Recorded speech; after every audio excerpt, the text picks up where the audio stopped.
Kisah Sawundalu. Ritual tak pernah selesai. Namaku Rini. Aku berasal dari desa kecil di pinggiran Purworejo. Setelah kedua orang tuaku meninggal karena kecelakaan bus 3 tahun lalu, aku tinggal bersama budeku yang hidupnya juga pas-pasan. Hidupku biasa saja, sekolah tak lulus, kerja hanya serabutan, dan masa depan tampak seperti kabut pagi yang tak kunjung reda, sampai suatu sore yang lembab dan gerimis. Ketika seorang pria datang ke rumah budeku, ia mengenakan baju lurik gelap, berkopiah, dan membawa tas kulit yang tampak. Namanya Pak Raga. Suaranya datar, matanya tajam seperti pisau. Saya dengar ini sedang butuh pekerjaan. Aku mengangguk. Aku tak pernah cerita ke siapapun, kecuali budeku. Tapi entah dari mana ia tahu saya menawarkan pekerjaan yang sangat sederhana. Menjaga seorang nenek tua di tengah alas londo. Tidak harus bersih-bersih, tidak harus merawat, cuma perlu tinggal di sana dan menyalakan lilin setiap malam. Itu saja. Tentu aku curiga. Lalu bayarannya? Pak Raga mengeluarkan segepok uang tunai dari tas kulitnya. Jumlahnya mungkin cukup untuk hidup 1 tahun tanpa kerja. Wongmu, kalau berhasil bertahan selama 1 bulan pertama, jumlahnya akan dilipatkan. Tapi ada syarat. Aku meneguk ludah. Apa? Tidak boleh bertanya siapa nenek itu.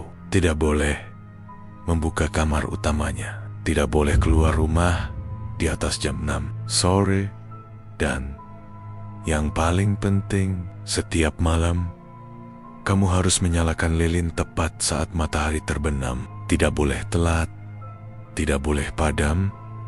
1 malam saja lalai, maka kutukan akan beralih padamu. Aku ingin tertawa, tapi mata Pak Raga terlalu serius untuk bercanda.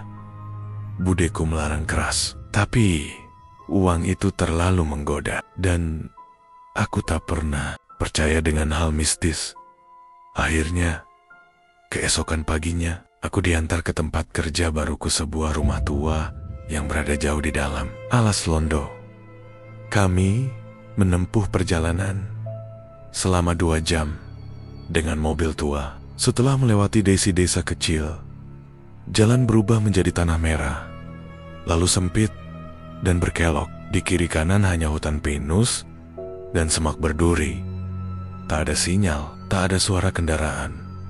Rumahnya berdiri sendiri, dikelilingi pagar kayu lapuk, catnya mengelupas, dan atapnya ditumbuhi lumut tebal. Dari luar sudah terasa aura dingin dan asing.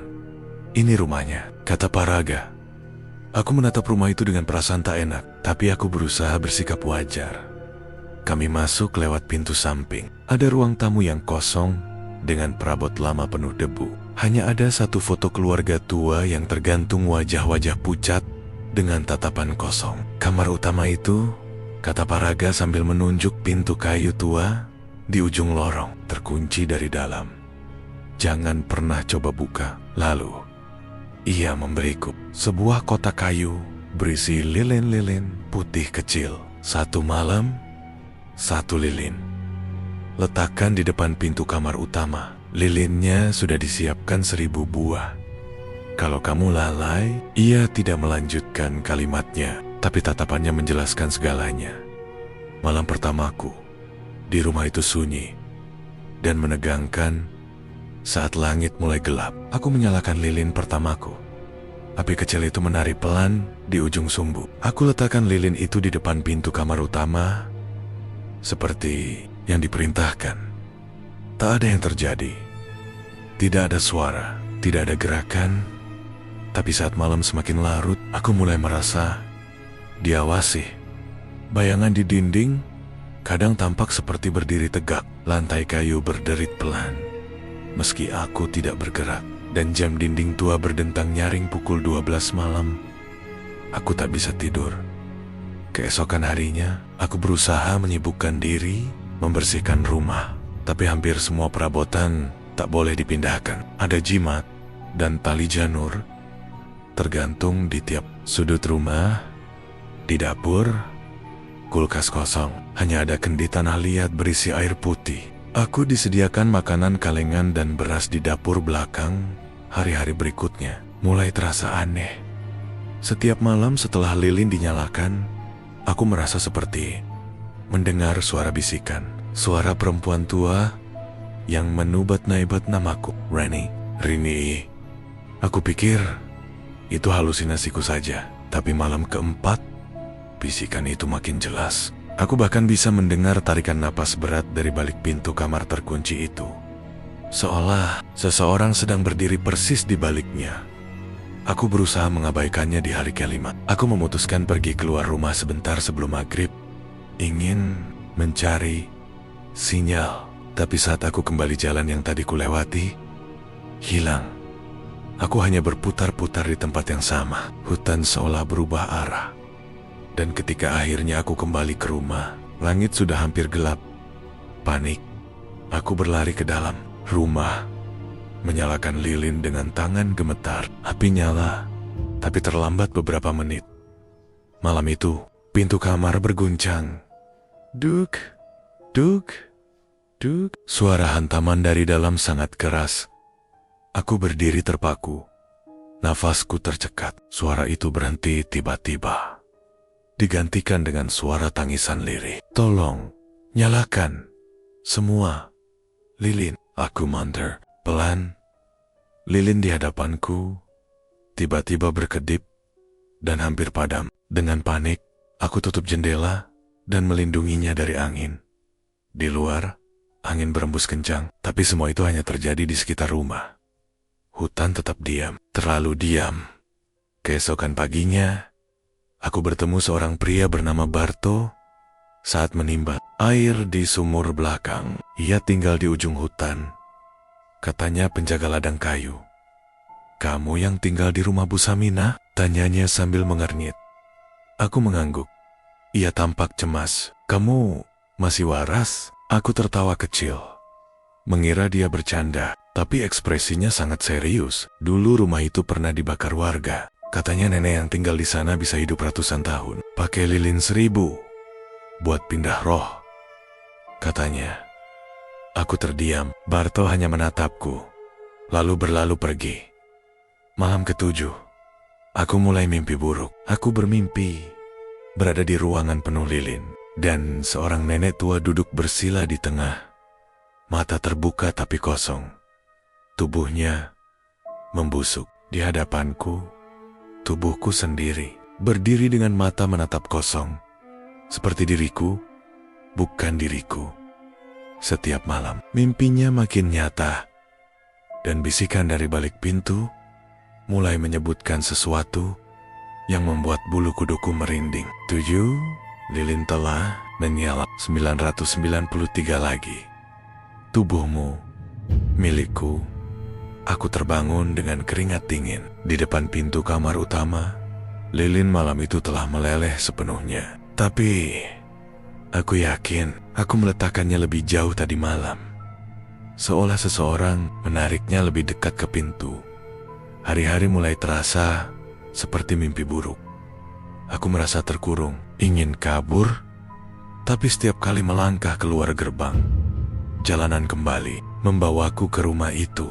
Telepon genggamku mati total sejak hari kedua. Dan malam ke-8, suara itu tidak lagi sekadar bisikan Rini. Sudahkah kau nyalakan lilinnya? Suara itu menggema dari balik kamar. Pelan, tapi dalam. Seperti berasal dari perut bumi. Tanganku gemetar saat menyalakan lilin. Dan ketika api menyala, aku melihat sesuatu. Berdiri di ujung lorong. Bayangan hitam, tinggi, dengan rambut panjang menyapu lantai. Ia tak bergerak, tapi matanya menyala merah. Mataku menatapnya, tak bisa berkedip. Dan tiba-tiba, semua lilin padam seketika. Angin dingin menyapu dari ujung lorong, membekukan nafasku. Dalam kegelapan, aku masih bisa merasakan kehadiran sosok itu tinggi, berambut panjang, dan dia menatapku. Tapi saat aku menyalakan kembali korek api, lorong itu kosong. Tak ada siapapun Hanya sisa lilin yang sudah meleleh dan lantai kayu yang terasa lebih dingin dari biasanya. Tanganku gemetar saat menyalakan lilin baru. Kutancapkan sumbunya ke wadah tanah liat dan kutaruh persis di depan pintu kamar utama. Nyalek itu perlahan mengusir bayangan, tapi rasa takutku tak ikut pergi. Aku tahu sesuatu sudah berubah sejak malam ke-8. Keesokan paginya, aku memutuskan untuk memberanikan diri bicara lagi dengan Barto. Kutemui ia di dekat sumur belakang. Seperti hari sebelumnya. Mas Barto, boleh tanya sesuatu? Barto hanya menoleh, menatapku penuh curiga. Semalam, lilinnya padam dan aku lihat sesuatu. Kamu masih bisa lihat aku? Tanyanya pelan. Artinya kamu belum digantikan. Tapi waktumu tak banyak. Dulu yang tinggal di situ sebelum kamu, namanya Siti, masih muda. Sama seperti kamu. Bayarannya besar, tapi di malam ke-11, lilinnya padam. Dia kerasukan. Kami temukan dia duduk di tengah rumah. Semua lilin menyala sendiri mengelilinginya.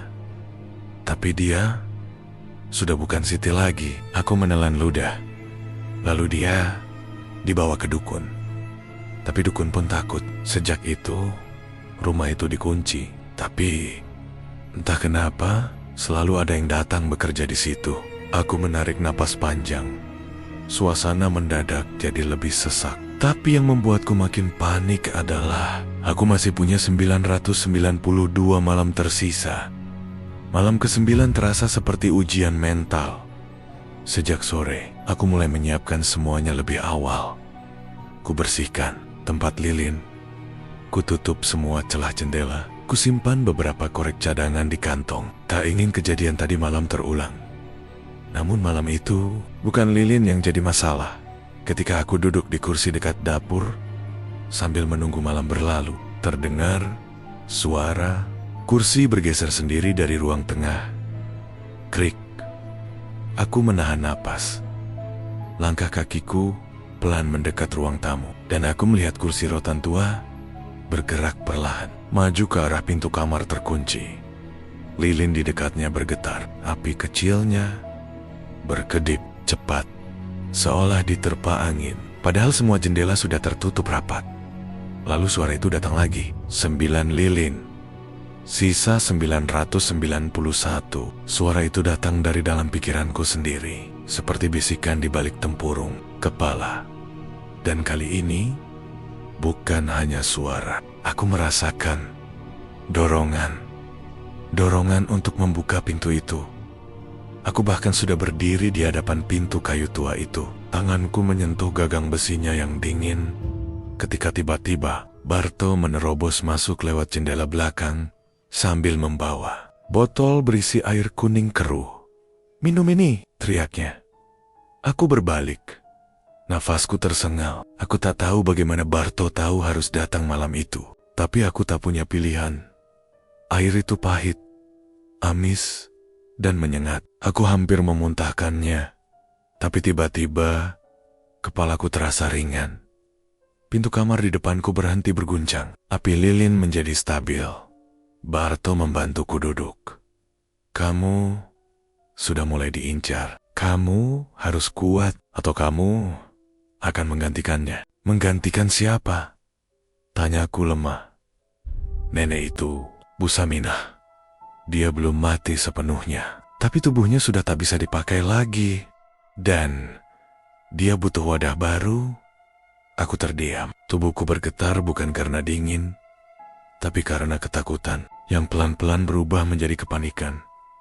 Keesokan paginya, aku mendapati cakar di tembok kamar tidurku. 4 garis panjang. Dalam, seolah dicakar binatang besar. Tapi rumah itu terkunci dari dalam semalaman. Tak ada hewan masuk. Hari ke-10 dan ke-11, kulewati dengan jantung terus berdebar. Tapi keanehan terus bertambah. Perabotan rumah mulai berpindah sendiri. Jam dinding tiba-tiba menunjukkan waktu mundur. Jendela terkunci tiba-tiba terbuka sendiri. Dan yang paling mengerikan, aku menemukan lilin yang belum sempat kugunakan, menyala sendiri dalam kotaknya. seolah seseorang membantuku menyelesaikan ritual. Tapi aku tahu, itu bukan bantuan, itu peringatan. Malam ke-12, Barto memberiku benda yang dibungkus kain kafan kecil. Ini namanya paku bajang, paku yang ditempa pada malam Selasa Kliwon oleh pandai besi buta. Gunakan ini kalau dia mulai masuk ke tubuhmu. Letakkan di bawah bantal. Jangan lupa, aku mengangguk lemah. Malam itu, aku tidur dengan rasa was-was. Paku itu kugenggam erat. Dan benar saja sekitar jam 2 malam, tubuhku mendadak kaku. Nafasku berat, mataku terbuka. Tapi aku tak bisa menggerakkan tubuhku. Dalam bayangan mataku, aku melihat sosok nenek tua berdiri di langit-langit. Kepalanya menunduk, rambutnya terurai ke bawah, dan matanya tepat menatapku. Mulutnya terbuka, dan suara ribuan orang terdengar serempak dari dalamnya. Aku ingin hidup. Dengan sisa tenaga, aku menarik paku bajang dari bawah bantal dan menekannya ke dada sendiri. Seketika, sosok itu menghilang. Nafasku kembali. Tapi esoknya, paku itu patah menjadi 2, seolah tak mampu lagi menahan sesuatu yang terlalu kuat. Hari ke-13, aku duduk di dekat jendela, tak berani tidur. Semua pintu sudah kukunci, semua lilin kupasang 2 kali lipat. Tapi hatiku tahu, malam ini berbeda. Dan memang benar, tepat jam 3 pagi, semua lilin menyala sendiri. Bahkan lilin yang tak kusentuh semuanya terbakar. Lalu terdengar langkah kaki. Dari dalam, kamar terkunci. Tab dot dot dot. Tab dot dot dot. Tab dot dot dot dot dot dot dot dot. Pintu kamar yang terkunci selama ini terbuka sedikit. Hanya 1 celah. Tapi cukup untuk kulihat mata hitam itu menatap keluar. Aku tak bisa berteriak. Tanganku gemetar hebat. Tapi sebelum pintu terbuka lebih lebar, suara azan subuh dari kejauhan menyentak kesadaran. Pintu itu menutup kembali. Berakak dan semua lilin padam bersamaan. Keesokan harinya, Barto datang sambil membawa sebuah buku tua. Aku mencurinya dari rumah dukun tua di seberang bukit. Ini buku ritual 1000 lilin. Kamu harus baca. Halaman-halaman dalam buku itu ditulis dalam bahasa Jawa kuno. Tapi Barto membantuku menerjemahkan. Ritual ini bukan untuk menjaga, tapi untuk menyalurkan roh dari tubuh tua ke tubuh baru. Secara perlahan, malam demi malam, lilin demi lilin, roh itu berpindah. Inci demi inci. Aku menutup buku itu dengan tangan gemetar. Artinya, setiap malam, sebagian dariku sedang diambil. Barto mengangguk. Dan kalau kamu sampai malam ke-1000, kamu akan hilang sepenuhnya. Tubuhmu akan menjadi milik Bu Saminah. Kamu akan dikurung dalam lilin. Malam ke-13, lilinku bakar dengan hati terbakar juga. Aku mulai merasa tubuhku bukan tubuhku sendiri. Nafasku terasa berat. Mataku sering lihat bayangan yang bukan nyata. Dan malam itu, saat aku menyalakan lilin, aku melihat wajahku sendiri berdiri di balik pintu, tapi matanya kosong dan mulutnya menyeringai lebar. Aku menjerit. Pintu kamar terkunci mulai berguncang lagi. Tapi kali ini suara dari dalam tidak lagi memohon. Rini, kita sudah semakin dekat. Aku tak bisa tidur lagi. Setelah malam ke-13, setiap kali memejamkan mata, aku melihat bayanganku sendiri menatapku dari balik pintu. Mulutnya menyeringai, tapi matanya kosong. Tubuhku masih kurasakan, tapi pikiranku mulai terpecah. Edap dalam benakku yang kadang bukan milikku. Suara itu lirih, tapi terasa seperti bagian dari diriku sendiri. Biarkan aku ambil alih. Hanya sebentar. Pagi itu, aku berjalan ke sumur dengan tubuh lelah. Cahaya matahari terasa terlalu terang, dan suara burung terdengar seperti teriakan aneh. Aku melihat Barto menungguku di pinggir ladang belakang. Wajahnya tampak makin muram. "Rini, semalam kamu lihat dia kan?" "Bukan hanya lihat, aku seperti dilihat balik." Barto menarik napas berat. Ia membawa selembar kertas sobekan dari buku ritual yang kemarin. Di sini tertulis, "Setiap malam ke-13, roh Busaminah akan mencoba masuk lebih jauh. Itu semacam batas pertama. Kalau kamu tidak melawan, dia bisa mengambil separuh jiwamu." Aku mendadak lemas. "Lalu kalau aku teruskan sampai malam ke-1000, kamu tak akan jadi Rini lagi. Wujudmu tetap, tapi jiwamu terjebak di lilin. Kamu akan jadi bagian dari rangkaian 1000 lilin penyegel." Aku menunduk. Nafasku terasa pendek. Tapi kabur bukan pilihan. Setiap kali aku coba keluar dari alas londo, jalanan memutar dan membawaku kembali ke rumah itu. Aku terjebak dalam siklus kutukan. Hari ke-14 dan ke-15 kulalui dalam kabut. Aku mulai kehilangan rasa waktu. Kadang aku mendapati tubuhku berdiri sendiri di depan pintu kamar, memegang korek tanpa sadar. Kadang aku terbangun tengah malam. Lilin sudah menyala, padahal aku yakin belum menyalakannya. Dan malam ke-16, mimpi burukku berubah. Aku berada di ruangan gelap dengan ratusan lilin menyala. Di tengah-tengahnya duduk sosok tua Busaminah mengenakan kain kafan setengah terbuka. Tapi anehnya, di belakangnya berdiri diriku sendiri, tersenyum, memegang api. "Jiwamu sudah setengah jalan, Rini," kata mimpi itu. Aku hanya butuh sedikit lagi. Aku terbangun dengan tubuh keringat dingin.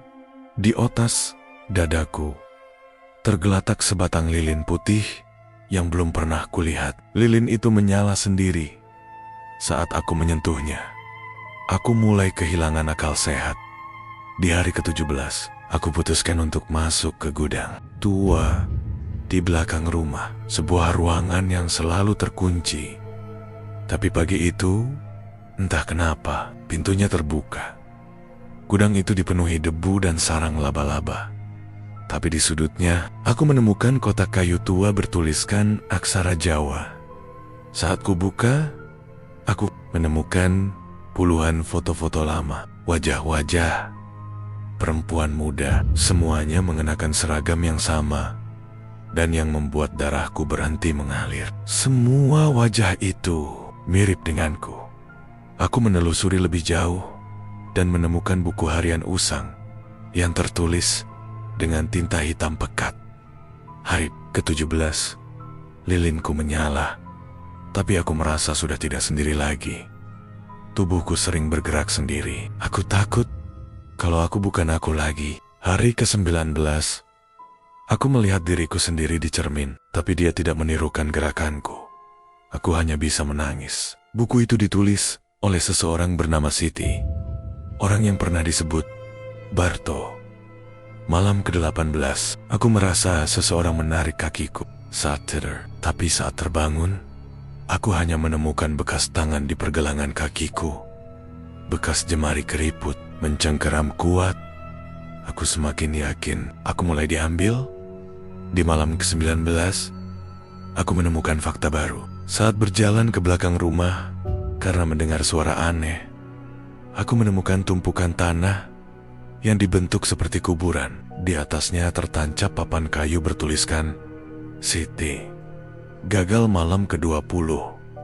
Dan di sampingnya, Erna, gagal malam ke-36, Lastri, gagal malam ke-49, Rini. Tulisanku belum ada, tapi jelas itu peta kubur yang menungguku. Aku lari, tapi kemanapun aku pergi, hutan membawaku kembali. Bahkan saat aku berlari sejauh mungkin ke arah utara, aku kembali ke halaman rumah dari arah yang berlawanan. Seolah tempat ini melahap waktu dan arah. Malam ke-20 mendekat. Barto memberiku satu-satunya saran. Kalau kamu benar-benar ingin keluar dari lingkaran ini, kamu harus lakukan satu hal. Apa?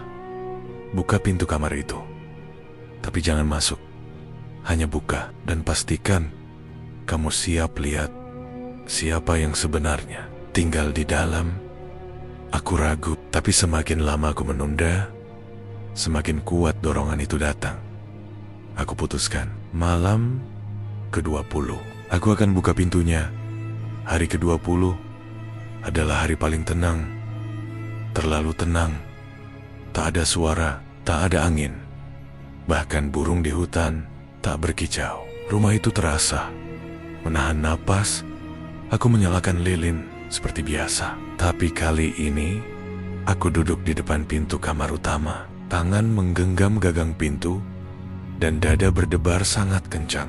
Kalau kau ingin lihat, lihatlah semuanya. Bisik suara dari dalam.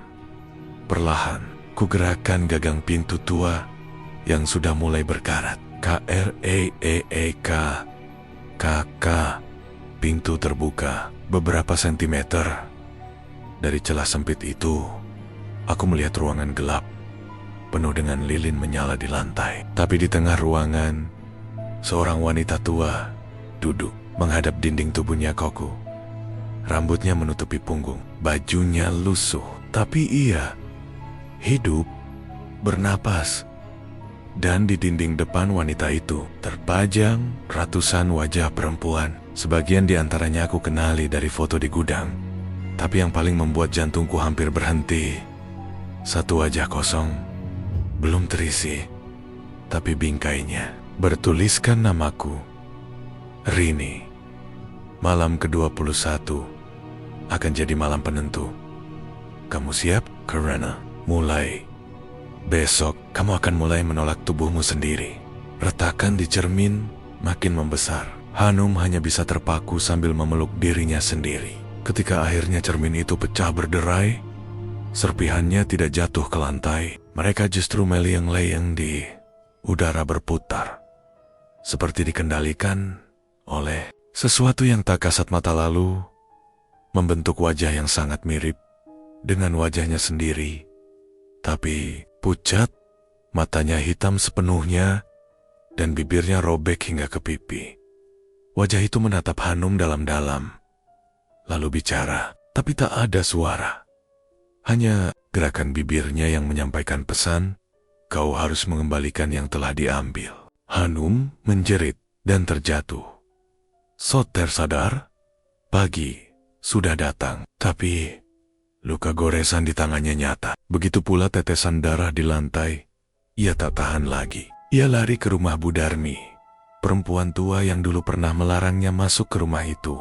Kali ini, ia memohon, Bu, saya mohon, tolong saya lihat sesuatu.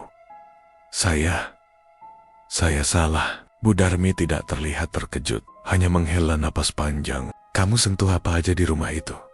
Hanum hanya menggeleng. Tapi Bu Darmi sudah tahu. Kamu ambil sesajen yang di pojok kamar? Hanum menunduk. Ia memang memindahkannya keluar karena baunya busuk dan dipenuhi bunga layu. Itu bukan bunga biasa. Itu penyangga, penutup, supaya arwahnya nggak lepas. Sekarang sudah telanjur. Menurut cerita Bu Darmi, rumah itu pernah dihuni seorang dukun wanita, terkenal sakti dan kejam. Mati setelah dibakar hidup-hidup oleh warga, karena dituduh membuat puluhan orang gila. Tapi ada satu syarat waktu pengusiran itu dilakukan, arwahnya tidak boleh dibebaskan. Karena arwahnya tidak pernah pergi, ia disegel dalam rumah itu melalui sesajen yang diperbaharui setiap 40 hari oleh keturunan pemilik rumah lama. Tapi keluarga Hanum bukan bagian dari mereka. Dan yang lebih parah, malam itu adalah malam ke-39. Esok hari adalah hari Sewudino, ketika roh akan menjadi paling kuat.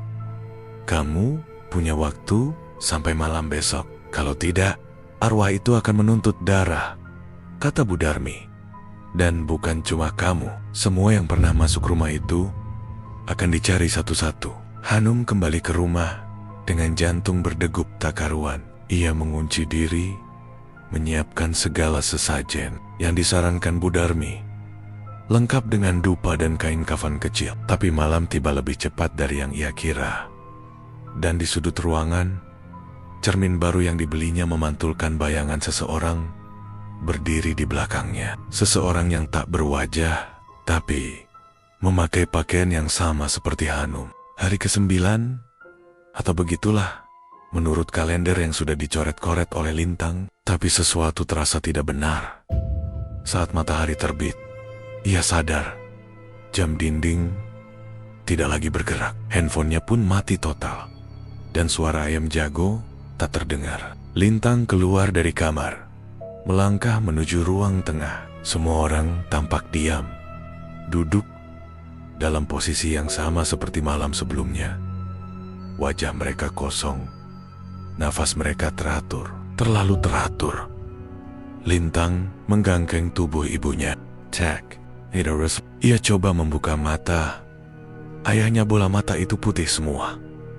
Ia menjerit, berlari keluar rumah, tapi langkahnya kembali membawa ia masuk ke rumah. Lalu keluar lagi, dan masuk lagi. Seperti terjebak dalam putaran tak berujung. Tiba-tiba, ia berdiri. Kembali di depan kamar Mbah Lati yang seharusnya sudah dikuburkan. Tapi pintunya terbuka. Dari dalam muncul suara perempuan tua. Lintang, kamu belum selesai, belum menyelesaikan syarat terakhir. Seketika Lintang merasa kakinya berat, gemetar, tapi tubuhnya masuk sendiri ke kamar itu. Di dalam, Mbah Lati duduk bersimpuh di tengah ruangan. Tubuhnya membusuk, namun senyumnya utuh. Siapa yang memanggilku keluar dari tanah? Siapa yang mengganggu perjanjian 7 generasi? Lintang mencoba menjawab, tapi mulutnya terkunci. Mbak Lati menunjuk ke arah cermin kecil di dinding. Kalau kamu mau membebaskan semuanya, kamu harus masuk ke situ. Di dalam cermin, Lintang melihat dirinya, tapi versi yang lebih tua. Berambut putih, mengenakan kain putih yang lusuh, dan sedang duduk di kursi roda, dikelilingi oleh wajah-wajah keluarganya yang sama tetapi pucat, penuh luka, seperti mayat. Tangan Mbah Lati tiba-tiba menariknya masuk ke cermin. Lintang menjerit, namun suara jeritannya berhenti, tergantikan suara angin yang membeku. Beberapa minggu kemudian, desa itu masih sunyi. Tidak ada yang tahu kemana keluarga Lintang menghilang. Seorang relawan pencari datang ke rumah mereka yang terbengkalai. Di dinding kamar Lintang tertulis dengan arang, hari ke-9 adalah awal dari hari pertama yang tak pernah berakhir. Kami masih di sini. Lalu terdengar suara langkah pelan dari kamar belakang. Cermin kecil itu kini memantulkan bayangan seseorang yang tak lagi punya mata. Dan cerita pun tamat.